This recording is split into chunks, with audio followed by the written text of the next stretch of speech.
Okay, important news here. The FDA has announced that, well, they're claiming anyway, that drinking bleach won't cure cancer or autism, which, that's what I have to say to that. I've been drinking bleach for years, and I don't have cancer. So what other proof do you need? Sure, my internal organs sometimes leak out of my nose, but I mean, that's just part of growing up, really. That's part of getting older. To clarify, kids, that is a joke. Definitely don't drink bleach. I had no idea that drinking bleach to cure disease was a thing. Apparently it is. Definitely don't do that. I'm not sure why we needed the FDA to announce this. I guess maybe next they'll announce that, drinking out of a public toilet won't cure diabetes. I mean, there are a lot of things that won't cure things. So it's just general advice there. All right, let's look at the latest briefly here in the Epstein case before we move on. We're now being told that Epstein was found, and this was the news last night, he was found hanging with a sheet, a bed sheet around his neck. They say that he tied the sheet to the top of a bunk bed, made a noose, and then somehow hung himself that way. Now, it's a little hard to picture, I guess, because Epstein was, 6 feet tall, and the bunk, how tall could the bunk bed have been? Couldn't have been, it's a jail cell. I'm assuming this isn't a 20-foot tall bunk bed. So, but that's what they say. That's how they say they found him. This is still confusing for a number of reasons. First of all, there was a former inmate at this particular prison who came out a couple days ago and said that, he said that it was impossible that Epstein could have killed himself, in his opinion, because there would be no way to do it. He said that the sheets, the bed sheets, are like paper thin, so you wouldn't be able to, it would break if you tried to use it for that purpose. Though this guy didn't factor in a bunk bed. He was imagining a cell without a bunk bed, but this had a bunk bed. And that's the other thing that doesn't make sense, is you've got the most important inmate in the federal prison system in your custody, the most important inmate because of the testimony he could provide. And he's attempted suicide before, supposedly. And so then you leave him alone with a bed sheet and a bunk bed? And you don't check on him for hours? That just makes no sense to me. So I have a feeling that the latest report here will not do much to quell the conspiracy theories, especially because nobody has any faith in our governing institutions, like we talked about yesterday. Nobody trusts anything they tell us. And so that's also going to make it not much better. But it's still, it just doesn't make any sense. Even if he wasn't important because of the testimony, even if this was just an average, ordinary federal prison inmate, the fact that he's attempted suicide recently, it's not like it was 2 years ago. He's attempted suicide in the last month, and you leave him with a bed sheet and a bunk bed. That doesn't really make any sense to me at all. All right, now let's take a look at this as we move on quickly. CNN anchor Chris Cuomo was out, I think, to dinner with his family a couple nights ago when somebody decided to heckle him and secretly record Cuomo's reaction. There's video, which I'll play for you in a second. But of course, the video only shows Cuomo's reaction. It doesn't show what was said to him. So we should always keep that in mind when you see video like this and you're only seeing one side. It picks up in the middle of the conversation and somebody is reacting to something. Anytime you see a video that begins with a person's reaction to something, but you don't see what they're reacting to, that should make you, that should be a red flag. So, but we know that whatever this guy said to Cuomo to set him off, it included calling him Fredo. And Fredo, of course, is one of the brothers in The Godfather, kind of the flunky, stupid brother who gets passed over to become the Godfather in favor of Michael. And then eventually, spoiler alert, Fredo is killed by Michael Corleone at the end of the second movie. Which, as far as I'm concerned, the end of the second movie is the end of the Godfather series, because Godfather 3 doesn't exist. In my truth is that Godfather 3 doesn't exist. Anyway, Cuomo didn't take too kindly to this bit of mockery, and so here's how that unfolded. Watch this. I thought that's who you were. No, punk ass anchors from the right call me Fredo.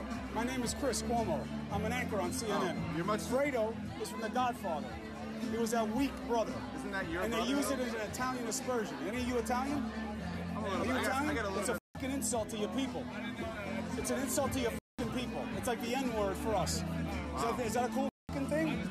You're a much more reasonable guy in person than you seem to be on television. Yeah, but if you want to play, then we'll play. If you got something you want to say about what I do on television, then say it. But don't call me. Hey, listen. What? I don't want any problems. Yeah, you're gonna have a big fucking problem. What's the problem? It's a little different on TV. Don't insult me like that. I didn't insult you. You call me Fredo. It's like I call you punk.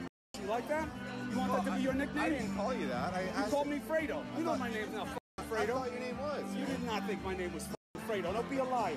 You want to be a man, stand up like a man. I'm standing up, man. You want to be a man, I'm here. Then own it. Then own what you said. Hey. Then own what you said. Listen, man, I don't have a problem with you, man. You're going to have a problem. What? What are you going to do about it? I'll ruin your shit. I'll throw you down these stairs like a fucking punk. Please do. Now, judging by social media, a lot of conservatives are giving Cuomo a hard time about this, painting him as the bad guy in the situation, acting offended, like a bunch of wilting little flowers, traumatized by the fact that Cuomo used bad language. Oh, he used bad language. He threatened violence. Oh, my goodness. I've never seen such a thing. I'm so traumatized. They've got their fans out and they're fanning them. That's how a lot of right-wingers on social media right now. That's how I imagine them. I imagine them typing, and the other hand, they've got a fan and they're fanning themselves to prevent themselves from fainting. They just can't believe the language used. They're also, there are people acting offended that Cuomo claimed Fredo is an ethnic slur against Italians.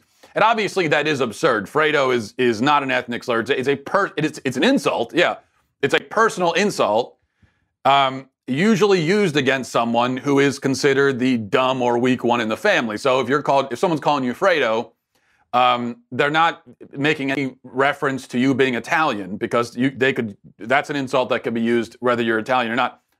Just to be clear, just so you know how you're being insulted, what they're saying is that you are the dumb, weak, irrelevant one in the family. That's just so you know what they're saying about you. So that's what Fredo doesn't refer to Italian heritage. It refers to family dynamics. So Cuomo obviously was wrong to call it an ethnic slur, of course. With that said, I firmly believe, and have always believed, and have always said, that heckling a public figure and secretly recording their reaction to try and get clicks is a punk move. It is a punk move. An absolute punk move, and I hate it. I really hate it. I don't care who the target is. Okay? To me, the politics of it don't matter. I just absolutely hate it. To harass this guy, he's not doing anything to you. Okay, you don't like his show. You think he's a biased news anchor. All right, whatever, who cares? He's out with his family. And you come up to him and start mouthing off. The guy filming it deserved to be treated exactly as he was treated. And again, I don't see how the politics matter here. This is just man to man, right? And that's what Cuomo thought this was. He didn't realize he was being filmed. He didn't realize this was a bit that was going to end up on YouTube. He thought this was man to man, and that's how he was treating it. He say, look, man to man, you need to back down. And I respect Cuomo more for that. I guess I'm in the minority. I'm apparently in a small minority. I respect him more after seeing that. My respect actually went up. I didn't have a lot of respect before. I still don't have a ton, but it has, the respect at least has gone in the upward direction on the bar graph. Yeah, the ethnic slur thing was dumb, but whatever. He didn't make, that wasn't a public claim that he was making. He didn't know he was being reported. The main point is that Cuomo manned up. He handled his business. He called the troll out on his crap, and he made the troll back down. And I respect that. Look, trolls are accustomed to being loudmouth jerks online and running their mouths to whoever they want, saying whatever they want without repercussion. That's what trolls online are used to doing. I mean, they are weak, spineless cowards. And on the rare occasion that a troll tries that garbage face to face with someone, I am always happy to see them slap down for it, rhetorically, maybe even physically. Just because I just think you treat someone like that, you deserve what comes. Man to man, you deserve it. Now, as I said, a lot of people on the right are acting scandalized by this, but we all know, here's the thing. Let's, again, man to man, or man to woman, whoever you are watching this right now. If you're a conservative, all right, we don't need to lie to each other. We can be honest. All right, it's just me and you. There's no one else here except for all the other people watching. But let's be honest with you. We know if that was a Fox News host, then you would be defending it. So if you're pretending to be outraged by it or offended or say, oh, that was way overboard. I mean, yes, to respond is okay, but to threaten violence, well, that's just going too far. You know you wouldn't be saying that. If this was Tucker Carlson, in fact, there was a video of Tucker Carlson responding in a similar way to someone who was heckling him. And with that, I took Tucker Carlson's side. I said, yeah, he deserved, yeah, he could. You're coming at a man when he's out with his family. This isn't the internet anymore, you punk. I mean, if you come to someone like that, this is how you might get treated. Don't go crying about it. Be a man. And then don't put the video online and say, look at what this mean man said to me. Just stop that. Man up. So with Tucker Carlson, I said, I'm fully on board with Tucker Carlson. From what I remember, I forget all the details of that, but he was using foul language, and good for him. Good for him. But again, as a conservative, if you're pretending to be offended by this or whatever, with Tucker Carlson, you defended that. I know you did. And if this was Sean Hannity, if this was Donald Trump, who was caught on video, take that exact video, everything the same. I mean, the Fredo comment would make less sense because Trump's not Italian, but take that video, everything's the same, but it's Trump caught on camera responding to a heckler that way. Or in fact, forget about that. If he was on stage in front of millions responding to a heckler like that, you would be applauding it. And you know you would. You and I both know that. Okay? You don't need to lie to me or lie to yourself. So this is a double standard. And this is what I just can't, when there's a double standard and people are doing this performative fake outrage thing, we all know that it's fake. So the performatively outraged mob, how do they, when they're all looking at each other, like they all know that they're faking it, that they don't really care, and that if this was someone else, they'd be defending it. So let's just cut the crap. It's so boring. I'm so bored by it.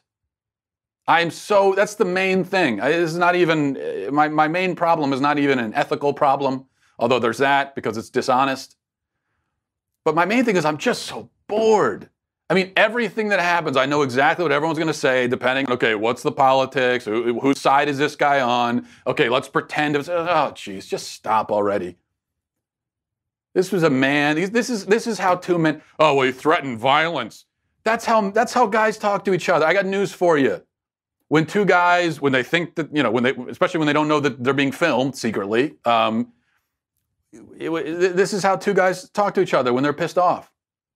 It's not a big deal, This is, if you go harassing a guy, especially if he's out with his family, you might say that. Yeah, I'm going to throw you down the steps. He's not really going to do it. It's just how guys talk. Why are we pretending we don't know that? Why are there men online pretending, well, I would never talk to a person like that. This is so inappropriate. Shut up.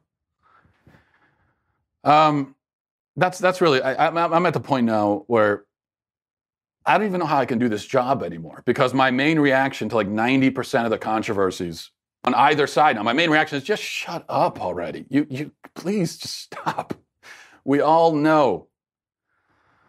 But then, of course, what I've been told is that I've been informed this morning as I was trying to make this point on social media, and I've been informed, as I always am, that if you don't join in the fake performative outrage with conservatives, then you're a traitor to the cause. This is why we lose, I was told. I don't even know who we is anymore. What do you mean we? And what are we trying to win? I don't even know anymore. All right, let's go from a video I will defend, which you just saw, to a video I most definitely will not defend. Here, I hope we can all have agreement, at least on the right we can agree on this, that what you're about to see here is despicably disgusting. Disgustingly despicable, however you want to put it.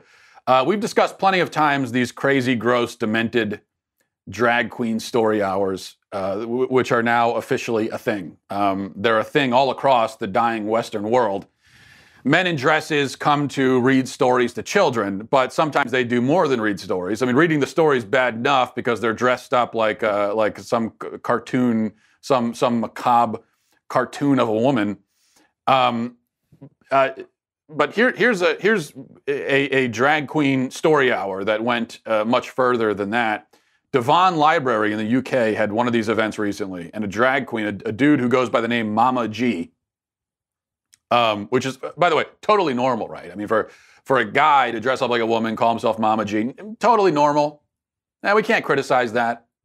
God forbid we suggest that there must be something, mentally out of sorts with a man who spends his time. No. We could never suggest such a thing. It's totally normal, completely. And to want to, as a man, to want to dress up as a woman to read stories to children, to say, oh, I want to dress up like a woman so that I can be around kids. Totally normal. Nothing we could possibly say to criticize that. So here's Mama G. He decided to take things in an even creepier direction than usual. I warn you that what you're about to witness is extremely disturbing. Would like to do some of those funny little dances from Fortnite? Does anybody know any of the dances from Fortnite? Oh, then you are a credit to your community. But most of all, Michael likes to twerk. Now, does anybody in this room know how to twerk? All right, well, it's quite important to the story, so I will just give you a very quick demonstration. All you need to do is you just stand with your feet sort of shoulder width apart, like so. Okay, and I'll show you at the side, so you get a better view that way. And you crouch down into this sort of position here, so your bum's sticking out. Hope you're taking this all in. And then you just move your bum up and down like that, and that's twerking. Now.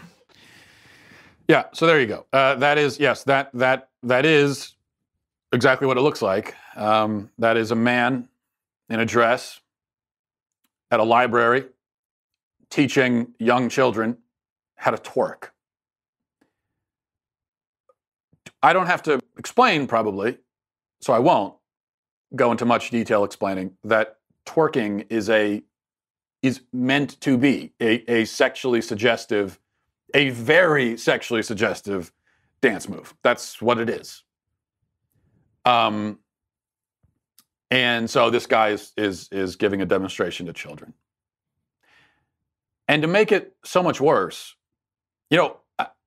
if this was just some crazy psycho lunatic who ran into a room where there are a bunch of kids and started twerking, I would be much less angry about it, because then I could say, okay, well, this is an isolated incident. This is a psycho. Let's get him off the streets, lock him in a loony bin, get him away from kids.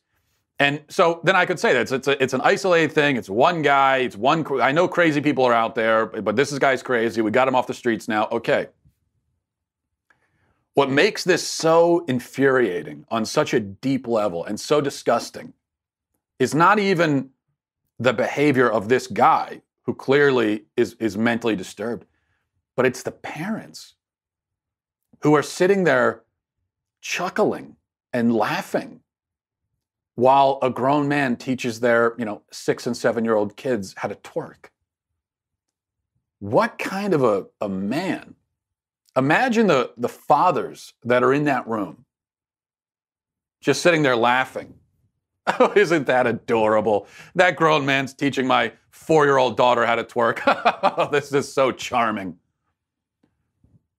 imagine. I can't imagine it. Well, it's what's happening, so I don't need to imagine it. But I can't wrap my head around that mentality as a father.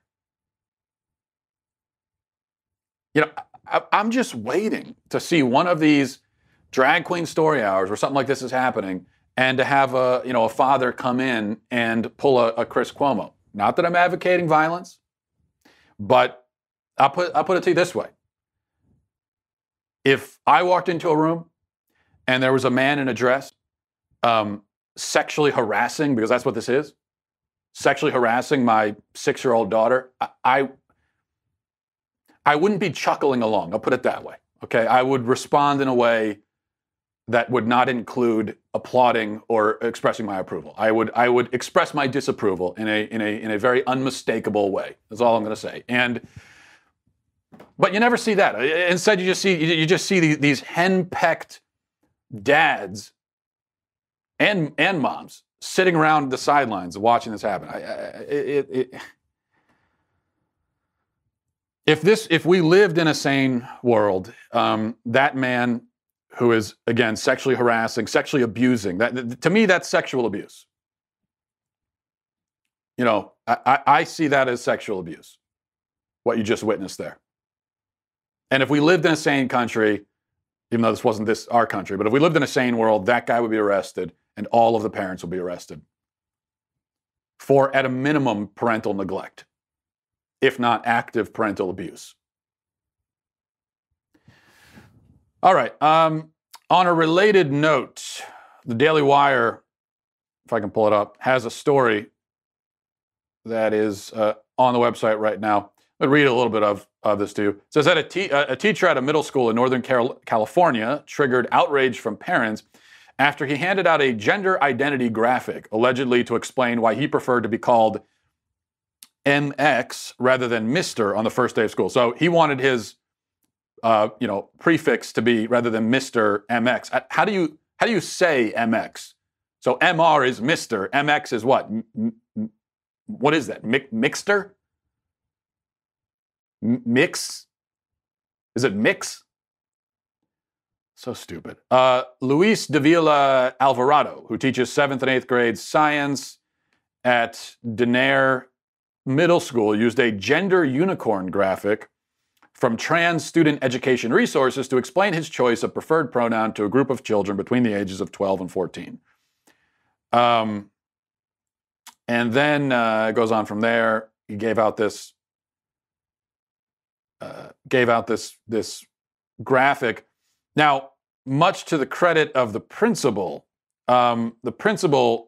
happened to come into the classroom while this was going on, and she took one look at the gender unicorn graphic, and she said, "No, we're not doing this." And she had him take all of the worksheets back. So good for her on that. But parents were upset, as rightly they should be. Let's take a look at this gender unicorn. The gender unicorn is related to the gender bread person, which is a similarly creepy worksheet that schools give out sometimes. So I'll put this up on the screen so you can see. Here's the gender unicorn. And as you can see, well, there's the gender unicorn right there, teaching us about all kinds of things about gender. And so, it's not just that there isn't just one spectrum. Okay, as you can see here, there's like 4 different spectrums. There's the gender identity spectrum at the top there. There's the gender expression spectrum. And then there's the spectrum of who you're sexually attracted to, and then also who you're emotionally attracted to. So, according to this, and this is science, this was handed out in a science class, you could be a man who identifies as a woman, yet has a masculine gender expression, who is sexually attracted to women, but emotionally attracted to men who identify as women. Like that's a combination that's possible here. Now we're differentiating between sexually attracted to and emotionally attracted to. But this is science. This is supposed to be science. Now listen. Years in the future, hundreds of years from now, thousands of years. When archaeologists of the future are digging up the remains of our pitiful civilization, and they come across something like this, the gender unicorn. Now, of course, this is on paper, so they probably wouldn't find it. But if this was engraved on a stone tablet somewhere, and they came across this, they would look at that, and anthropologists would study this, and they would come to the conclusion that this is part of the religious activity of some kind of religious cult. They would look at the gender unicorn and all this stuff about spectrums and gender identity, and they would assume that this was the worship activity of some kind of cult. And of course, they would be correct, because that's what this is. I mean, this is superstition. This is religion. And I don't mean to use religion as a pejorative, but that's what this is. And, there are crazy religions out there. Not all religions are crazy in my view, but some are. And this is a crazy religion. It's got nothing to do with science at all, obviously. There is none of this has any relationship at all with biology or anything scientific or even psychology. This is superstition all the way through. And it's being taught, at least in some schools. All right, let's go to emails. MattWalshShow@gmail.com. MattWalshShow@gmail.com. This is from Mackenzie, says, my husband and I have been thinking about the whole Epstein situation, and we have a theory. Not sure if it's a conspiracy theory or not, but we think that Epstein is not really dead, but that he's in protective custody. There are a lot of people who would want him dead, and it just seems too convenient that he had the chance to kill himself. I personally haven't heard anything about seeing a body. Thoughts? Yeah, Mackenzie, I've seen this. I guess, as we talked about yesterday, the sort of normal conspiracy theories with the Epstein case are totally reasonable and justified. So to wonder if maybe someone got to him and staged it to look like a suicide, I don't think that's crazy at all. I think that that's certainly a possibility.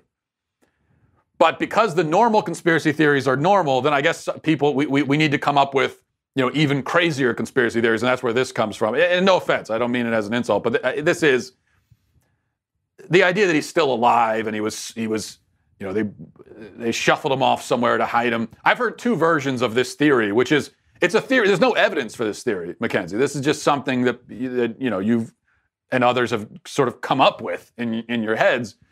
So the two versions of the theory that I've seen are, okay, maybe the powerful, people in his Epstein's sex cult, maybe they found a way to rescue him and bring him to some island somewhere. So there's that. And then the other version is maybe it's the government did this so that they could put him in protective custody and hide him somewhere while they get information from him. Both of these things are no, that didn't happen. Again, there's no reason to think that. There was a body, first of all. In fact, there are even pictures of his body out there. If you really want to go see him, you can. Although I don't recommend it. So there was a body. There's no evidence for this at all. See, anytime something happens, you can come up with a theory. You can come up with a million theories that fit the facts as we know them. But just because you've invented a theory that fits the facts, that doesn't mean that there's any real justification. It doesn't mean that it's a reasonable theory, that there's any reason to actually think that. I mean, I could say that Epstein was abducted by aliens. That fits the facts as we know them. But that doesn't mean that's a reasonable theory or plausible. And this just isn't plausible at all because, first of all, certainly the people in Epstein's sex cult, which that is a real thing, but they would have no interest in keeping Epstein alive. If they could get to him, they would kill him. They wouldn't bring him off somewhere so he could live out the rest of his days. No, he's a liability, and so they want him dead. The idea that the government would do this, well, there's no reason for them to do that. They could have easily kept him safe in prison. All they had to do was actually keep an eye on him, which they didn't do. So there's no history of our government faking someone's death so that they can then keep them safe somewhere and protect them. We have ways of keeping people safe. You can do it. You just have to actually put them in protective custody and then protect them. That's all you got to do. Not to mention, I imagine Epstein's lawyers and the lawyers of the other famous and rich people out there would have a field day with this. If the government tries to use the testimony of someone whose death they faked. There are all kinds of legal problems there, I would imagine, because that is not following proper legal protocols. And so I don't. What good would the testimony be if it came from someone who you claimed is dead? What are you going to say? We had a seance and we resurrected his ghost, and that's how we got this information.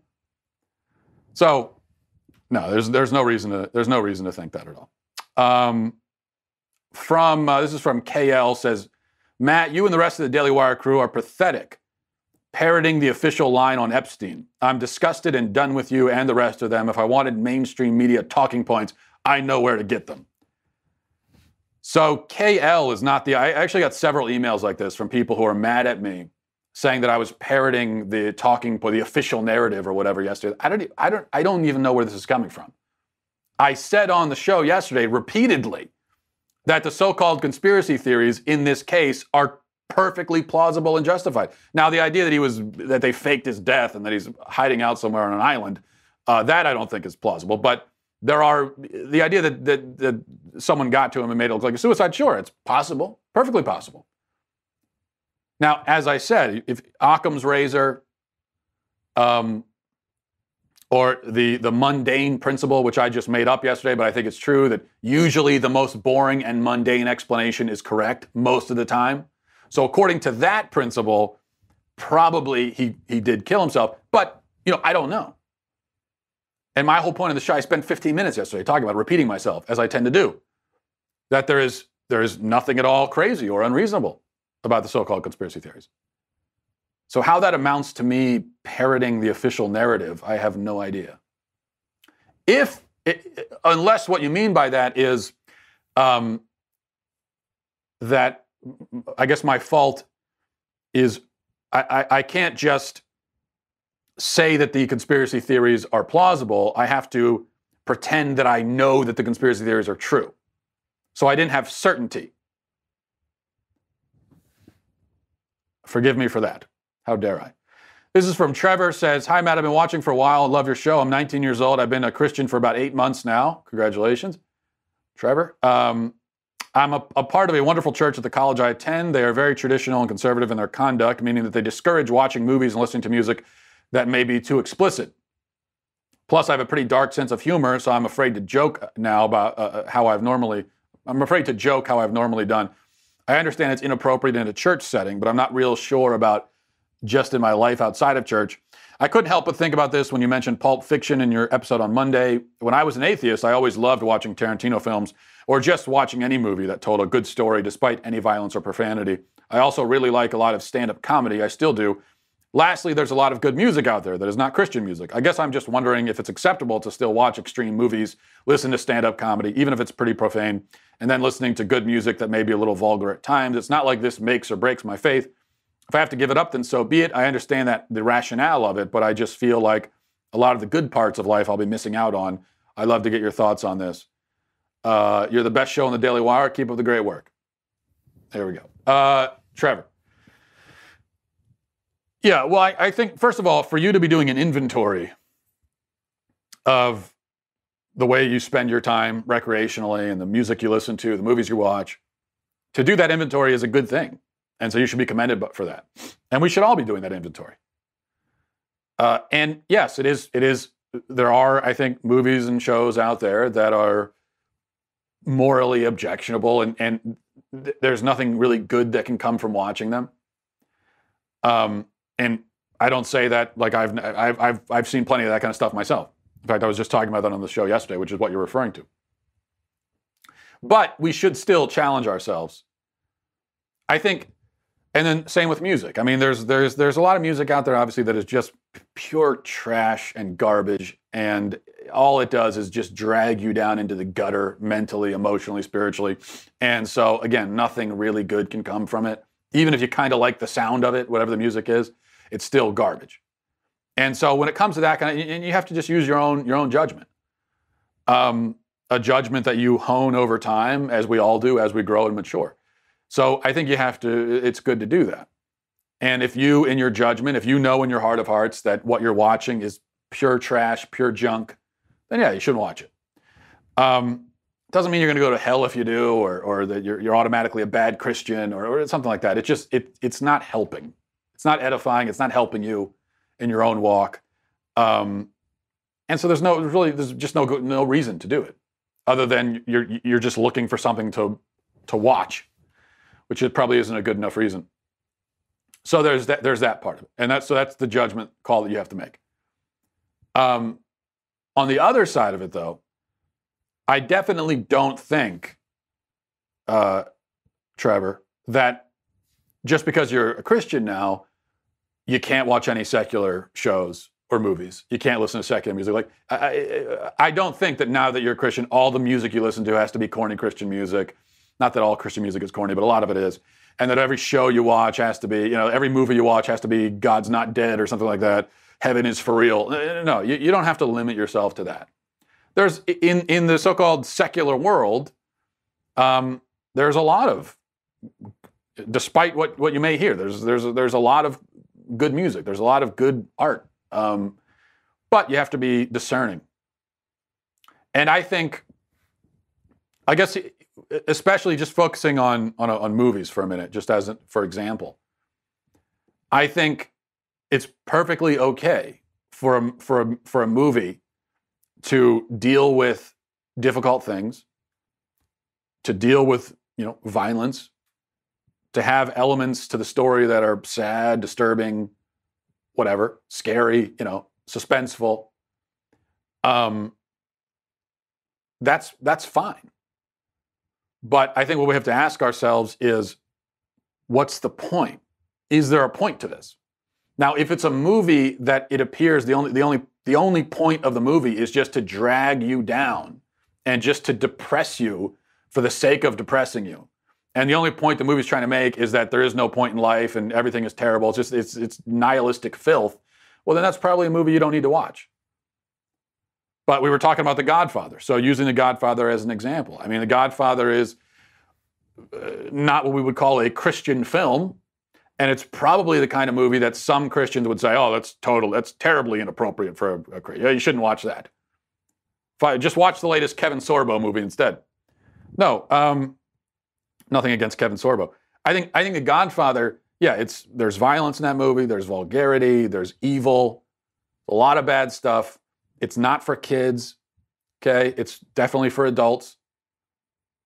But it's kind of a Shakespearean tragedy. And what the movie shows you, if you watch at least the first two, it shows you this. It gives you first a man, a basically virtuous, good, decent man who's Michael Corleone, a war hero in the beginning of the first movie, and it shows step by step as he is dragged down into evil, and he sort of collapses in on himself in his lust for power and money and prestige, and in the meantime he loses everything else that's important and that's real and that's good in life. And that's why I think the last scene in Godfather 2 is so powerful. Because he's at the point, for the first two movies, he always told himself that he was doing everything for the family, for the sake of his family. That's what this was all really about, even though he knew in the back of his mind, this isn't really for the family, it's for him. But then at the end of the second movie, he kills his own brother. So now the idea that he's doing it for the family is gone. And so he's just kind of standing there staring out the window. And it's in this nice, beautiful house, but having lost everything. His wife hates him. He's lost his kids. He's killed his brother. All his friends are all dead now, and he's got nothing. He's got this beautiful house. He's got power. He's got nothing else. And it was all for nothing. And then in the very last scene, it flashes back to this scene, from years before, where he's sitting around the dinner table with his family, and you kind of see like that was real, that was good, and he lost that. So anyway, so that's a good positive message actually in a movie like The Godfather, which you can find in those kinds of movies. But I think you just have to be discerning. So just a long way of putting that. All right, let's see. Do we have one more? This is from Carl, says, hi, Matt. One of my favorite things you do is poke... Oh, this is going to be a long one. Maybe I should say this one. One of my favorite things you do is poke holes in Christian apologetic arguments. I actually really appreciate this coming from a Christian like yourself. You help me strengthen my arguments by pointing out where the weaknesses are. It sometimes seems to me that Christian apologists these days will throw any argument against the wall. I think a much better strategy is to hone a few strong arguments and really make them airtight. But in order to do that, we must first find its weak points. I think you're good at that. So with all that said, I believe the fine-tuning argument is not the best argument for God, if not the best argument for God, at least a very good one. Now, can you put on your naysayer hat and tell me where the problems are with that argument? Also, what do you consider to be the strongest arguments for God? It actually says the strangest arguments, but I assume that was a typo and you meant to say strongest.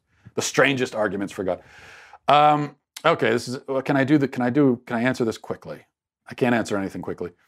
I'll try to do it briefly. The fine-tuning argument. So the fine-tuning argument says that that there are certain, when you look at physics, there are certain universal constants. The universe has been tuned, has been kind of programmed a certain way to make life possible, and that if you look at any of if you look at the tuning, the universal constants, if any of those were off by just the slightest minuscule degree, it would make life in the universe impossible. And so the fine-tuning argument says, well, who tuned it that way? The probability that it would just tune itself that way on its own accidentally is so minuscule that you could basically say it's impossible, and therefore you need God. And I think that's a strong argument. In fact, Christopher Hitchens, who was no friend to theists, said that he thinks that's the strongest argument for theism, and that coming from an atheist of his caliber, I think is a pretty strong testament in its favor. So I think it's a good argument. My only criticism of it is I think maybe it needs a different label than fine-tuning. The problem is, to me, it seems like the fine-tuning argument is just a variation of the argument from causation. There's the first cause argument, going back to Thomas Aquinas and before Thomas Aquinas, saying it really on a very basic level, like this all had to start from somehow. This all began somehow. How did it begin? At a certain point, you need a first cause. You need an uncaused cause. And that uncaused cause would be God, by definition. A cause that can cause other things but does not itself need to be caused is God. That's what God is.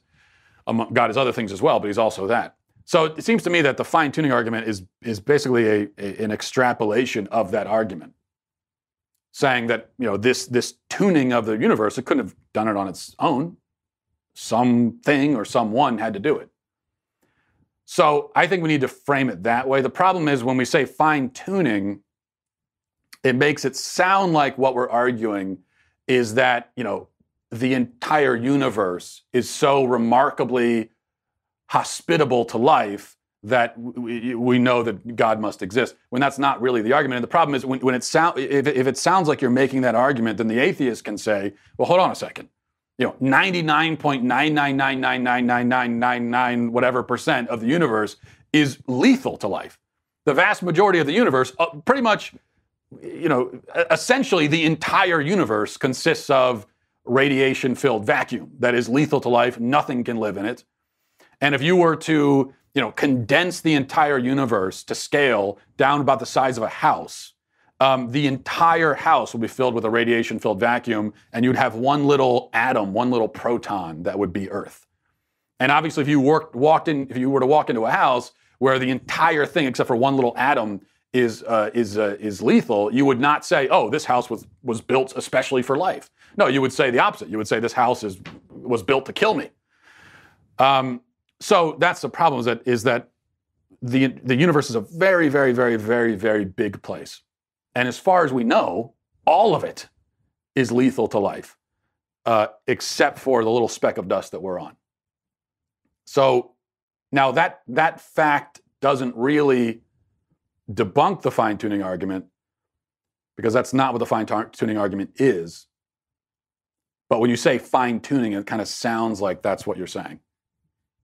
So maybe that's my point. Maybe we just that's my only qualm with the fine-tuning argument, is that I think we need a different name for it, to make it clear that we're not claiming that the universe is completely hospitable to life everywhere you go, because that's obviously not the case. Even Earth is mostly inhospitable to life. most of the Earth is water. You can't live on it. Even on land, a lot of the Earth is Arctic wastelands and deserts where either you can't live or it's very difficult to live. So again, we're not really saying that. We're just saying that those constants at the beginning of the universe, the way the universe was set up, it was set up in such a way that it was possible for something like Earth to exist, even if it is one speck of dust in a giant vacuum. All right, we will leave it there. Thanks everybody for watching. Godspeed. Hey everyone, it's Andrew Klavan, host of The Andrew Klavan Show. You know, there are plenty of problems facing our country today, but there's one problem making all the other problems worse. It's a news media that has lost its way in a vendetta against Trump that is rapidly becoming a vendetta against half the country. We'll talk about it on The Andrew Klavan Show. I'm Andrew Klavan.